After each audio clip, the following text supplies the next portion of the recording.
Саламатсыздар ма оқушылар? Бүгінгі тақырыбымыз иррационал теңсіздіктерді шешу. Иррационал теңсіздік дегеніміз не? Айнымалысы түбір таңбасының астында немесе бөлшек көрсеткішті дәреженің негізі болатын теңсіздікті иррационал теңсіздік деп атаймыз. Мысалы, бірінші, екінші мысалда бұл иррационал теңсіздіктер. Енді иррационал теңсіздіктерді шешу кезінде иррационал теңдеулерді шешу сияқты жұп дәрежелі түбір ол арифметикалық түбір ретінде, ал тақ дәрежелі түбір барлық сан түзуінде қарастырылады. Негізінен иррационал теңсіздіктер дәрежеге шығару әдісімен шешіледі. Бірақ дәрежеге шығару кезінде мына екі тұжырымды білу керек және қолдану керек. Бірінші, егер теңсіздіктің екі жақ бөлігі айнымалының мүмкін болатын мәндер облысында теріс емес болса, яғни оң болса, онда оның таңбасын сақтай отырып, екінші дәрежеге немесе кез келген жұп дәрежеге шығарамыз. Сөйтіп, берілген теңсіздікке мәндес теңсіздік аламыз. Екінші, егер теңсіздіктің таңбасын сақтай отырып, тақ дәрежеге шығарсақ, онда берілген теңсіздікке мәндес теңсіздік аламыз. Осы екі тұжырымды қолданып, иррационал теңсіздікті шешуді рационал теңсіздікті немесе рационал теңсіздіктер жүйесін шешуге келтіруге болады. Енді иррационал теңсіздіктерді шешуге мынадай мысалдарды қарастырайық. Бірінші мысал, түбір астында 2х минус 1 кіші 3-тен. Анықталу облысын анықтаймыз. 2х минус 1 түбір таңбасының астында болғандықтан, яғни ол әрдайым оң болу керек. Ары қарай берілген теңсіздікті дәрежеге шығарамыз. Яғни екі жағында квадраттаймыз. Сонда мынадай жүйені аламыз. Сонда не істедік? Бірінші, берілген теңсіздіктің анықталу облысын анықтаймыз.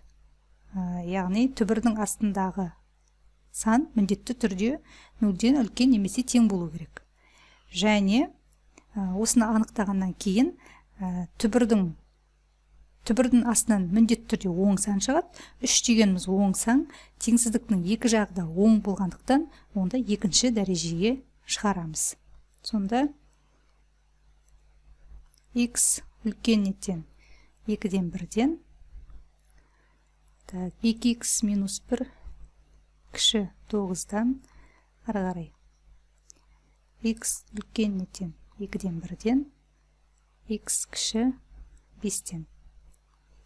Екеуін бір сан түзуінде кескіндесек, 2-ден 1 және 5, x 2-ден 1-ден үлкен, 5-тен кіші. Сонда қиылысқан аралығы 2-ден 1-ден x тиісті 2-ден 1-ден 5-ке дейін. Ары қарай екінші мысал.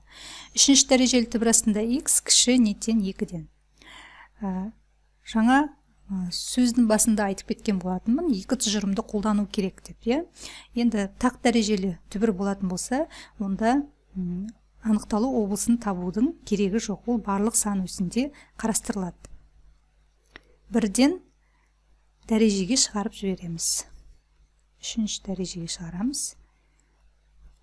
Сонда x кіші неттен 8-ден. x тиісті минус шексіздіктен 8-ге дейін. Келесі мысал.